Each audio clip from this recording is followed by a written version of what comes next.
Most reality TV moments fade from memory, but not the day Paul Teutul Jr. looked his son dead in the eye and said those two words that would shatter their world: "You're fired." April 2009. Millions watched as one of television's most explosive father-son relationships reached its breaking point on American Chopper.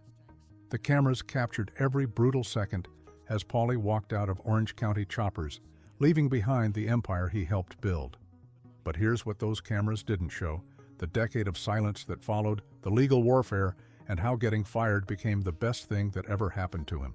Long before the TV cameras and million-dollar bikes, Paul Michael Teutul was just a kid trying to survive in a war zone that looked like a normal house. His father, Paul Sr., battled the bottle hard. The arguments between his parents weren't just loud, they were constant, volcanic, the kind that leave scars you can't see. When his parents finally divorced in 1995, Paulie was 21 years old and already well-versed in what a broken family looked like. But there was one place where the chaos couldn't reach him. His father's metal shop in Montgomery, New York became his sanctuary.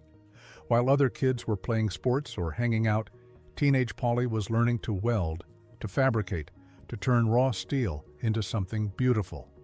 The shop at Orange County Ironworks wasn't just a workplace. It was where he discovered the only language he and his father could speak without fighting. Metal didn't talk back. It didn't judge. It just became whatever you had the skill to make it. His father eventually found sobriety, but the damage was done. The patterns were set. Paul Sr.'s controlling nature, the need to dominate every situation, the inability to let his son just create without criticism. All of it carried over from the drinking years into the sober ones. Paulie learned every technique his father could teach him about metalwork, but he also learned something else: how not to raise a son. That lesson would take decades to fully understand, and it would cost him almost everything before he finally got it right. A 27-year-old motorcycle designer and his volatile father agreed to let cameras follow them building a custom chopper for Laconia Bike Week. The special was called Jet Bike, and nobody expected what happened next. The dynamic between father and son, the creative genius clashing with the controlling boss, was TV gold. Discovery Channel saw it immediately. By 2003, American Chopper was a full series, and the Teutuls became overnight celebrities. Paul Jr. wasn't just another fabricator. He was the chief designer, the creative force behind every iconic build that rolled out of Orange County Choppers. The Black Widow bike with its sleek, menacing design, the 9/11 Memorial Chopper that honored fallen firefighters, the Cadillac bike that somehow captured the essence of American luxury on two wheels. When clients saw an OCC motorcycle, they were seeing Paul Jr.'s vision brought to life through metal and chrome. The show exploded globally. 2 to 3 million viewers tuned in every Monday night, and they weren't just watching for the bikes. They were watching because the Teutul family drama felt painfully, uncomfortably real. Every heated argument, every creative disagreement, every moment when Paul Sr.'s face turned red and the shop went silent, it was authentic. Fans constantly asked Paulie if the fights were staged. He'd just laugh. Nobody could fake that level of dysfunction. But behind those magazine covers and celebrity bike builds, something dark was brewing. The same father-son dynamic that made the show a phenomenon was slowly destroying both of them. The cameras captured the explosions, but they missed the poison that built up between each one. Here's what the audience didn't see between commercial breaks. Paul Sr. wasn't just a demanding boss, he was relentless. Every design Paul Jr. proposed got torn apart, every creative decision questioned, every success somehow turned into a lesson about respect and authority. The verbal attacks came fast and often, and they didn't stop when the cameras weren't rolling. If anything, they got worse. Paul Jr. describes it plainly in his book, The Build. The environment was toxic. His father's need to control every aspect of the shop meant that Paulie's creative vision was constantly being crushed under the weight of Paul Sr.'s ego. The contrasting work styles that made great TV were making their actual lives miserable. Sr. wanted things done his way, on his timeline, with his aesthetic. Jr. wanted to push boundaries, experiment, create bikes that nobody had ever seen before. The fighting became routine. Shop employees walked on eggshells. Mikey, the younger brother, found himself playing mediator in arguments that had no middle ground. The pressure of building increasingly elaborate bikes for high-profile clients, combined with filming schedules and the constant father-son warfare, turned Orange County choppers into a pressure cooker. Paul Jr. later admitted he'd lost the joy of building motorcycles. The thing he loved most in the world, creating art on two wheels, had become associated with pain, criticism, and his father's disappointment. He was trapped. The show was a massive success. OCC was thriving. But every day walking into that shop felt like walking into battle. Something had to give, and in April 2009, it finally did. The explosion was inevitable, but nobody expected it to be that brutal. April 9, 2009. The cameras were rolling, which meant millions of viewers got a front row seat to one of reality TV's most devastating moments. After another massive blow-up, Paul Sr. looked at his son and terminated his employment, just like that. Years of built-up resentment, creative differences, and unresolved family trauma came to a head in one catastrophic episode. But the drama was just getting started. Paul Sr. immediately moved to force his son to sell his 20% share in Orange County choppers. Lawsuits flew, lawyers got involved. The Teutul family civil war went from the shop floor to the courtroom, and it got nasty. In 2010, an appeals court ruled that Sr. couldn't force Jr. to sell, but the damage was done. The relationship was obliterated. Here's the twist: getting fired could have killed the show.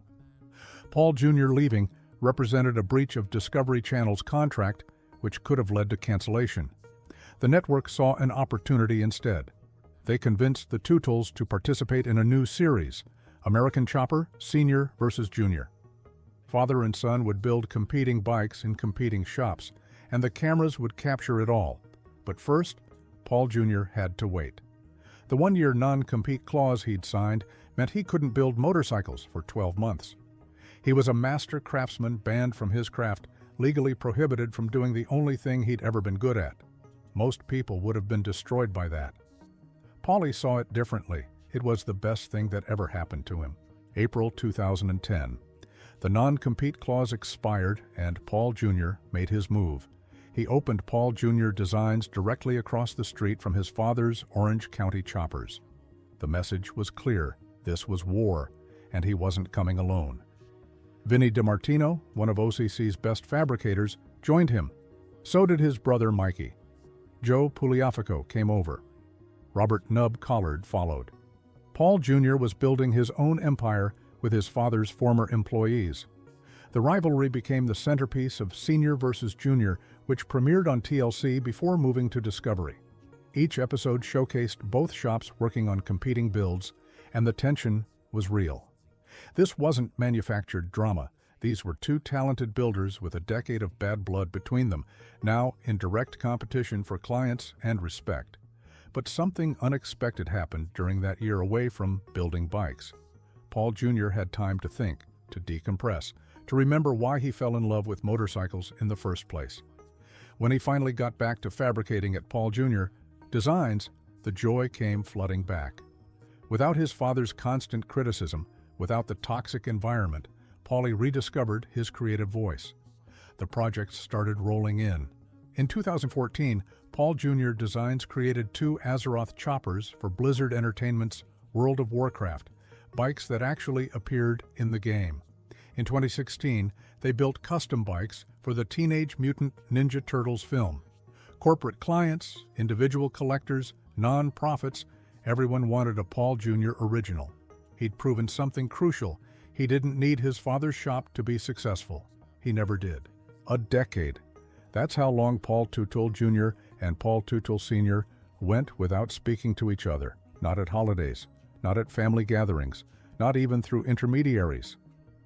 The father-son relationship that had been damaged for years was now completely severed. Paul Jr. told People magazine the situation was tough for both of them. They were really at odds. That's putting it mildly. The legal warfare finally concluded in August 2011 when the two reached a settlement. Paul Sr. bought out Jr.'s 20% stake in Orange County Choppers, officially ending any business relationship between them. The case was disposed, removed from the court system, but the emotional damage ran far deeper than any lawsuit could address. During those 10 years of silence, both men built their separate worlds. Paul Sr. kept Orange County choppers running, eventually moving operations to Florida in 2020. He opened the OCC Roadhouse and Museum in Clearwater, continuing to build custom bikes and chase new television opportunities. But his business dealings became increasingly controversial. Lawsuits from business partners alleging fraud, disputes over misused funds, accusations that would follow him for years. Paul Jr., meanwhile, was building something different. Paul Jr. Designs wasn't just about motorcycles anymore.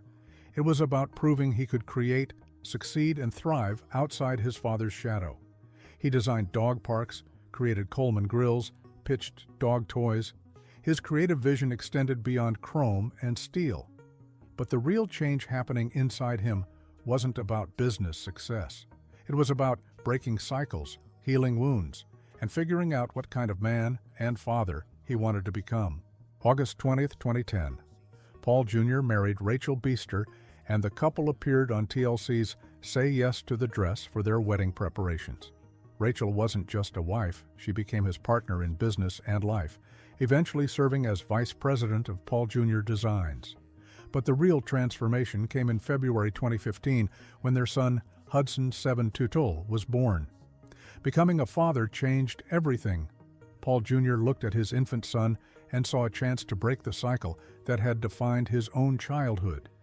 He'd grown up with an alcoholic father, witnessed constant fighting between his parents, experienced the kind of emotional damage that shapes who you become. Now, he had the power to do it differently. Hudson wouldn't grow up in a war zone. He wouldn't learn that love and criticism were the same thing. In 2017, Paul Jr. released The Build, Designing My Life of Choppers, Family, and Faith. The book wasn't just a behind-the-scenes look at American Chopper. It was a raw confession about growing up with verbal and emotional mistreatment, about losing himself in the pursuit of his father's approval, and about the faith that eventually saved him. He wrote openly about how Christianity became instrumental in his journey toward health and healing. Critics praised his honesty. Russell Crowe wrote that every man's heart needs building from the inside. The book revealed something the TV show never could, that the real battle wasn't about motorcycles or shop control. It was about a son trying to become a better man than the father who raised him, while still respecting what that father taught him. After 10 years of silence, Paul Jr. and Paul Sr. agreed to try again. Discovery Channel brought back American Chopper for a reboot, and the Teutuls returned to television. The hope was that time had healed some wounds, that maybe father and son could finally work together without destruction. The reality? They were still the same people with the same issues. The 2020 finale, The Last Ride, showed exactly that. Paul Sr. and Jr. attempted to build one final motorcycle together before the shop's demolition.